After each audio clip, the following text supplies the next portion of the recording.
Displacement zero है तो definitely वो पहले ही जीरो हो गया। जो मैंने finding the area under the curve, we are force of gravity के रिस्पेक्ट में if a pulley is carrying the lug, तो न्यूटन की प्लेस पे क्या आएगा? फोर्स की सीजीएस यूनिट कौन सी है?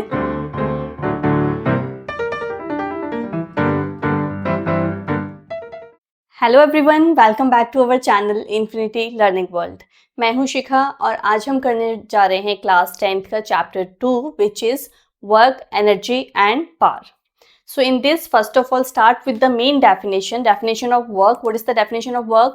Work is said to be done only when the force applied on a body makes the body move. क्या मतलब हुआ? अगर आप फोर्स अप्लाई कर रहे हैं और बॉडी मूव कर रही है तो वर्क डन है, अगर अदरवाइज वर्क डन आपका कितना है? Zero. Suppose for example I am pushing a wall, मैं बहुत एफर्ट्स लगा रही हूँ, बहुत फोर्स लगा रही हूँ और उस वॉल को पुश कर रही हूँ 1 घंटे से, लेकिन उसमें डिस्प्लेसमेंट बिल्कुल भी नहीं हुआ, तो मेरा वर्क डन कितना है? वर्क डन जीरो है इस कंडीशन में। इसलिए जो है factors affecting work done, there are 2 factors, there should be a force, उसमें हम क्या कंसिडर करते हैं? Magnitude of force, then displacement, there should be a displacement. If displacement is zero then work done is zero, there will be no work done. Okay, अब देखिए इसमें हम आते हैं आगे, स्केलर और vector. What is work? Work is a scalar quantity. Scalar quantity means it is not represented by any direction, it has only magnitude, so it is a scalar quantity. Units की बात करते हैं, SI unit. अब ये देखिए यहां से अगर मैं यूनिट की बात करूं, फोर्स की यूनिट क्या है? फोर्स की यूनिट है आपकी न्यूटन। डिस्प्लेसमेंट की यूनिट क्या है? मीटर। तो इस अकॉर्डिंग वर्क डन की यूनिट क्या हो गई? Newton metre. एसआई यूनिट बोलूं, एसआई यूनिट किसके इक्वल हो गया? Joule. Joule. So 1 joule is equal to 1 newton metre. Okay, आगे आ जाइए सीजीएस। अगर मैं सीजीएस में लूं तो न्यूटन की प्लेस पे क्या आएगा? फोर्स की सीजीएस यूनिट कौन सी है? डाइन। और मीटर की प्लेस पे क्या आएगा? सेंटीमीटर। तो यहां पे मेरी हो गई dyne centimetre, this is equal to 1 erg, यानी कि इसकी एसआई यूनिट है जूल एंड सीजीएस यूनिट है erg. Okay, now we will study the relation between joule and arch. Relationship between joule and arch means relationship between SI unit and CGS unit. 1 joule is equal to 1 Newton into 1 meter. ये हमने अभी किया था. Now we know that 1 Newton is equal to how many dyne? It is equal to 10 raised to power 5 dyne. And 1 meter is equal to 100 centimeter. Okay, so put this value in equation 1. 1 joule is equal to 10 raised to power 5 dyne into 100 centimeter. So 10 raised to power 5 plus 10 raised to power 2 कितना हो गया? 10 raised to power 7. अब क्या आया आपके पास? आपके पास आया dyne centimetre. So 1 joule is equal to, इसको हम क्या लिख सकते हैं 9 सेंटीमीटर को?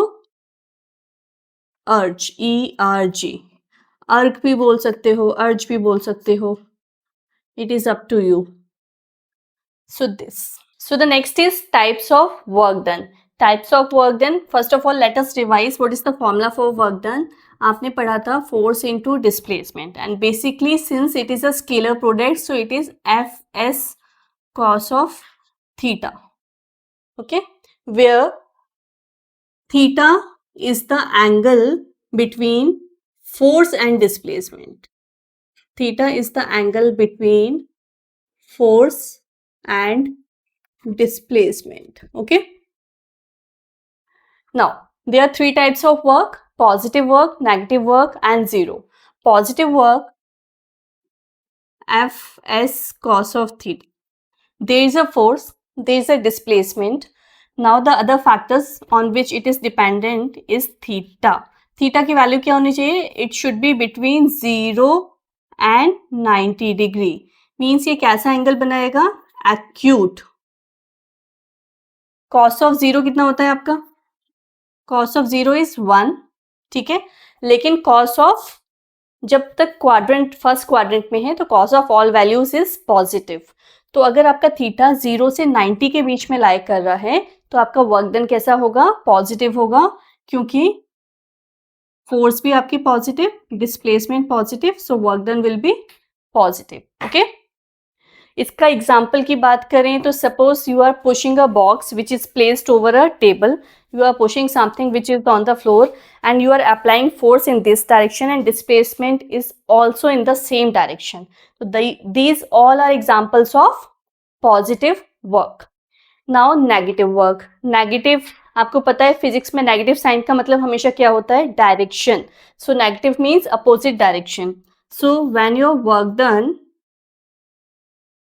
Again in respect of theta, theta cos theta किस किस वैल्यूज के लिए नेगेटिव होता है, when your theta lies between 90 and yes here theta is between 90 and 180 means आपका एंगल कैसा बनेगा, ऑब्ट्यूज एंगल. ठीक है, जैसे आपकी फोर्स की डायरेक्शन ये है बट आपकी डिस्प्लेसमेंट की डायरेक्शन यहाँ यहाँ यहाँ कहीं भी उसके अपोजिट है. फोर्स जिस डायरेक्शन में है, डिस्प्लेसमेंट उसके अपोजिट डायरेक्शन में है, उस कंडीशन में आपका वर्क डन क्या होगा, नेगेटिव होगा. अब इसके एग्जांपल की बात करें. अच्छा, क्यों नेगेटिव होगा, सपोज कॉस ऑफ 180 कितना होता है, इट इज -1. दोनों की डायरेक्शन अगर अपोजिट है तो आपका वर्क डन कितना हो गया, minus of F of S, because cos of 180 is -1. और बाकी भी जितनी वैल्यूज हैं सेकंड क्वाड्रेंट में कॉस ऑफ थीटा की वैल्यू कितनी होती है, 90 to 180 में सारी वैल्यूज के लिए नेगेटिव होता है. ठीक है, अब इसके एग्जाम्पल की बात करें तो इसका एग्जाम्पल है work done due to frictional force. आप जब वॉक कर रहे हैं या आपकी कार, बाइक, कोई भी चीज मूव कर रही है रोड पे तो मोशन इस डायरेक्शन में है बट फोर्स ऑफ फ्रिक्शन किस में है, अपोजिट डायरेक्शन में है. तो इनके बीच का एंगल कितना हो गया, 180. तो उस कंडीशन में work done by the force of friction is negative. Okay, then let's come to zero work. Zero, अब जीरो में दो चीजें हैं. एक तो अगर आपकी डिस्प्लेसमेंट जीरो है तो डेफिनेटली वो पहले ही जीरो हो गया, जो मैंने आपको एग्जांपल दिया था कि suppose you are pushing a ball और कोई भी हैवी ऑब्जेक्ट जिसको आप पुश कर रहे हैं बट वो अपनी प्लेस से मूव नहीं कर रहा तो आपका वर्क डन कितना है, जीरो. इसका एक एग्जांपल आता है कुली वाला, कि कुली ने बहुत सारा लगेज लिया है और वो एक ही प्लेस पे खड़ा हुआ है बहुत टाइम से, तो उसमें उसका वर्क डन कितना है, जीरो, क्योंकि डिस्प्लेसमेंट नहीं हो रही है. अब इसमें एक और कंडीशन आती है, when the coolie is carrying the luggage and he is walking horizontally, मतलब horizontal with respect to ground, move कर रहा है, उस कंडीशन में भी उसका वर्क डन क्या है, जीरो. बट यहाँ पे फोर्स कौन सी लेंगे, हम फोर्स ऑफ ग्रेविटी कंसीडर करेंगे. फोर्स ऑफ ग्रेविटी के रिस्पेक्ट में if a coolie is carrying the luggage and moving horizontally the work done is again zero. Okay, अब आ जाइए थीटा के बेसिस पे हम क्या बात करेंगे.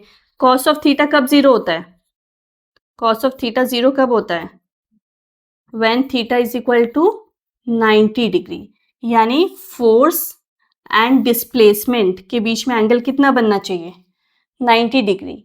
और उन सारी कंडीशंस में आपका वर्क डन जीरो हो जाता है. अब इसमें आपके एग्जांपल में सर्कुलर मोशन भी आता है.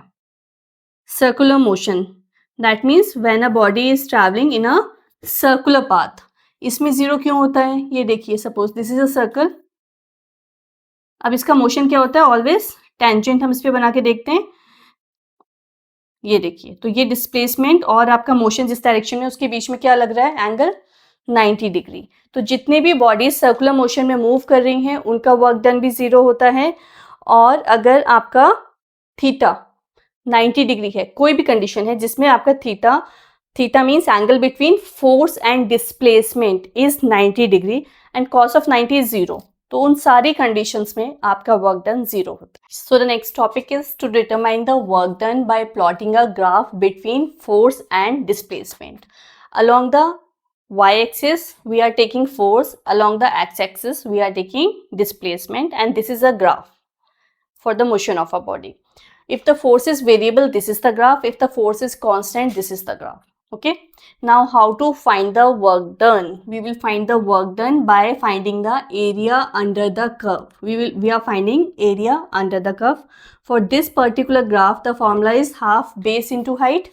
because it is forming a triangle, and for this it is making a rectangle. So area will be this force into displacement, length into breadth. Okay, so like this, by using a graph we can also find the work done if we are having the values of force and displacement, or while we are having a curve we can again find the value of work done like this.